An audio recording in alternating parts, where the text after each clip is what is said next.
નમસ્કાર મિત્રો, ES with PS ચેનલમાં આપ સૌનું હાર્દિક સ્વાગત છે. આપણે હાલમાં module 1 introduction to employability skill શીખી રહ્યા છે, જેની અંદર આપણે લેસન નંબર 1.1 અને 1.2ના બે વિડીયો જોઈ લીધા. ત્યારબાદ આજના આ વિડીયોમાં આપણે લેસન નંબર 1.3 એટલે કે ફ્યુચર ઓફ વર્ક, આવનારા દિવસોમાં આપણા કામમાં શું બદલાવ આવશે એ વિશે આપણે અભ્યાસ કરીશું. જેના મુખ્ય મુદ્દાઓ 3 છે કે કોવિડના આવ્યા પછી એટલે કે કોવિડ એટલે કે કોરોનાના પછી જોબ માર્કેટમાં શું ફેરફાર આવ્યા, કાર્યક્ષેત્રનું ભવિષ્યમાં શું બદલાવ આવ્યા, અને ત્રીજું કાર્યક્ષેત્રમાં ભવિષ્ય બનાવવા માટે તમને કયા કયા કૌશલ્યોની જરૂર પડશે. આનું તમને એક ઉદાહરણ તરીકે સમજાવું.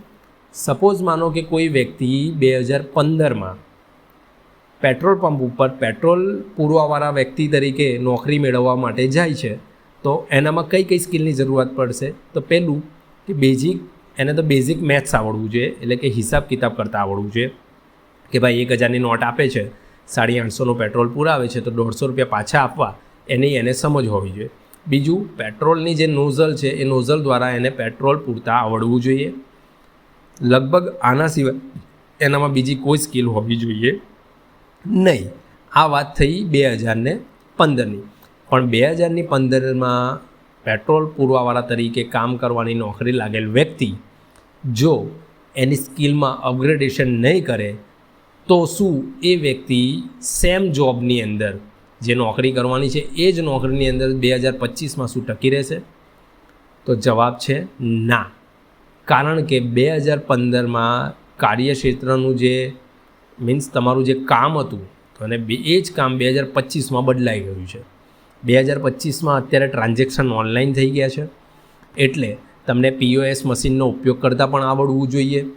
ઓનલાઈન ટ્રાન્ઝેક્શનમાં તમને બેઝિક ઇંગ્લિશ વાંચતા પણ આવડવું જોઈએ. નહીં તો કોઈ વ્યક્તિ ખાલી 500નું પેટ્રોલ પૂરીને 500નો ફેલ ટ્રાન્ઝેક્શનનો મેસેજ પણ જો તમને બતાવીને ચાલતી પકડશે તો તમારે તમારા પગારમાંથી ભોગવવું પડે. એટલે તમને ટ્રાન્ઝેક્શન ફેલ છે, સક્સેસફુલ છે એ વાંચતા પણ આવડવું જોઈએ. ટ્રાન્ઝેક્શન ખરેખર પેટ્રોલ પંપના નામ પર જ થયું છે કે બીજા કોઈ વ્યક્તિના નામ પર 500 રૂપિયા નાખવામાં આવ્યા છે એ વાંચતા પણ આવડવું જોઈએ. ઇન ધ સેન્સ કે તમને basic English, POS machine operate કરતાં, ઇન્ટરનેટ કનેક્ટિવિટી ચેક કરતાં એ POS મશીનની આ બધું એડિશનલી આવડવું જોઈએ. એટલે ફ્યુચર ઓફ વર્ક બદલાયું છે 2020 પછી, કોવિડના ગયા પછી કાર્યક્ષેત્રમાં ઘણું બધું ડિફરન્ટ આવી ગયો છે.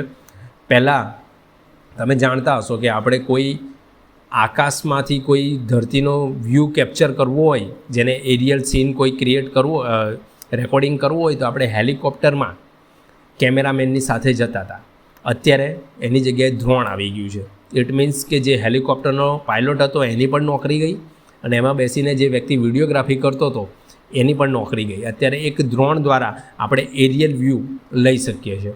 એટલે પહેલાંના જમાનામાં અને એ જમાનાને બહુ, એટલે હું તમને કંઈ 19મી સદીની વાત પણ નથી કરી રહ્યો. આજથી ફક્ત ને ફક્ત 8-10 વર્ષ પહેલાંની જ વાત છે કે જે નોકરી હતી અત્યારે એ નોકરીનું અસ્તિત્વ પણ નથી રહ્યું. એટલે નોકરીઓમાં બદલાવ આવેલા, ઓટોમેશન આવતું થઈ ગયું છે. રિમોટ વર્કિંગ સિસ્ટમ, પહેલાં IT કંપનીમાં તમે જુઓ કે નોકરી એટલે આપણા દિમાગમાં એવું કે ભાઈ કોઈ ઓફિસે જઈશું ને આપણે ત્યાં જઈને કામ કરશું. અત્યારે વર્ક ફ્રોમ હોમની સિસ્ટમ આવી ગઈ છે. ITની ઘણી કંપનીઓ જે છે પોતાના એમ્પ્લોઈઝ પાસે વર્ક ફ્રોમ હોમ કરાવી રહી છે. એટલે જે કાર્યક્ષેત્ર છે એ ખૂબ જ બદલાયું છે અને ડિજિટલ સ્કિલની જરૂરિયાત ઊભી થઈ છે. આજે આપણી પાસે મૂળભૂત સ્કિલની સાથે જો ડિજિટલ સ્કિલ નહીં હોય તો આપણે આપણા કામમાં ખૂબ જ પાછળ ચાલીશું ને આપણો ગ્રોથ અટકી જશે. અત્યારે શાકભાજીથી માંડીને નાનો દુકાનદાર ડિજિટલ ચલણનો ઉપયોગ કરતાં શીખ્યો છે. પ્લેટફોર્મ આધારિત અત્યારે જોબો મળતા થઈ ગઈ છે આપણને. દાખલા તરીકે ઉબર, ઓલા, ઝોમેટો, બિગ બાસ્કેટ, સ્વિગી જેવી ડિજિટલ પ્લેટફોર્મ અત્યારનો વ્યક્તિ ઓનલાઈન ખરીદી કરતા થયો છે ઈ-કોમર્સની વેબસાઇટ પરથી. તો આ બધું જે છે એ ફ્યુચર ઓફ વર્ક છે. તમે તમારી જૂની પદ્ધતિ અથવા કાર્યપ્રણાલીથી જો કામ કરવાનું ચાલુ રાખશો, તમે અપગ્રેડ નહીં થાવ, અપડેટ નહીં થાવ, તો તમે આજના કાર્યક્ષેત્રની અંદર ટકી રહેશો નહીં. તો એના માટે શું કરવું જોઈએ કે ભાઈ આપણે અપડેટ થતા રહેવું જોઈએ. તો પહેલાં એવું હતું કે ભાઈ તમે ખાલી કોર સ્કિલ શીખતા હતા તો ચાલી જતું હતું, સાથે સોફ્ટ સ્કિલની જરૂર ન હતી, ડિજિટલ સ્કિલની જરૂર ન હતી. આજે તમને આગલા સ્ટેપ ઉપર ડગલે ને પગલે કહેવા જઈએ તો ડિજિટલ સ્કિલની જરૂરિયાત ઊભી થઈ છે. એટલે તો ભાઈ આ ડિજિટલ સ્કિલની સાથે સાથે 21મી સદીના કૌશલ્યો કેમ કહેવામાં આવ્યા કે ભાઈ કોર સ્કિલની સાથે સાથે તમારી પાસે 21st સેન્ચુરીની સ્કિલ હોવી જોઈએ. તો આ 21st સેન્ચુરીની સ્કિલ કઈ કઈ છે તો હું તમને થોડા ઉદાહરણ આપું. Communication skill, English literacy, digital literacy, financial literacy, નાણાકીય સાક્ષરતા, problem solving, flexibility, creativity, entrepreneurship અને કેરિયર માઇન્ડસેટ. આ બધું શું છે એ આજની 21મી સદીની અંદર તમારી કોર સ્કિલની સાથે સાથે આ 21st સેન્ચુરીની સ્કિલ્સ છે જે તમારી પાસે હશે તો જ તમે ફ્યુચર ઓફ વર્કમાં ગ્રોથ કરી શકશો. તો તાલીમાર્થી મિત્રો, આજે આપણે શીખ્યા કે ભાઈ કોવિડના રોગચાળાને ભારત અને સમગ્ર વિશ્વમાં નોકરીની સ્થિતિ પર કેવી અસર કરી તે આપણે જોયું કે ભાઈ પહેલાંના જમાનામાં કઈ કઈ નોકરીઓ હતી જે અત્યારે હાલમાં ઉપલબ્ધ પણ નથી. આપણે પહેલાં હેલિકોપ્ટર અને કેમેરામેનનું ઉદાહરણ જોયું. કેટલીક નોકરીઓ લુપ્ત થઈ ગઈ છે જ્યારે ઘણી નોકરીઓ ઊભી થઈ છે.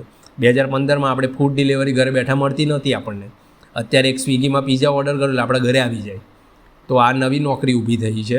21મી સદીના કૌશલ્યો તમે જો સારી રીતે શીખશો તો સફળ કારકિર્દી બનાવવામાં તમને એ ઉપયોગી થશે. તો આશા રાખું છું કે આપ સર્વે તાલીમાર્થી મિત્રોને મોડ્યુલ 1 અને એના જે 3 ચેપ્ટર હતા આપણા 1.1 જેને આપણે 3 ચેપ્ટર આપણે શીખ્યા 1 by 1. તો આશા રાખું છું કે ભાઈ આ લેસનમાં તમને ખબર પડી ગઈ હશે. આપણું module 1 introduction to employability skill, એમાં lesson 1.1 importance of employability skill, lesson 1.2 learning employability skill online, અને આ વિડીયોમાં આપણે જોયું lesson 1.3 explore the future of work કે ભાઈ ભવિષ્યમાં કામ કેવું હશે અને તમારે એ કામથી સુમેળ કરવા માટે તમારી પાસે કઈ કઈ સ્કિલ હોવી જરૂરી રહેશે. તો આશા રાખું છું આપ સૌને વિડીયો દ્વારા માહિતી મળી હશે. નેક્સ્ટ વિડીયોમાં આપણે module 2 constitutional values and citizenship વિશે વાત કરીશું. ત્યાં સુધી આપ સૌને નમસ્કાર, આવજો.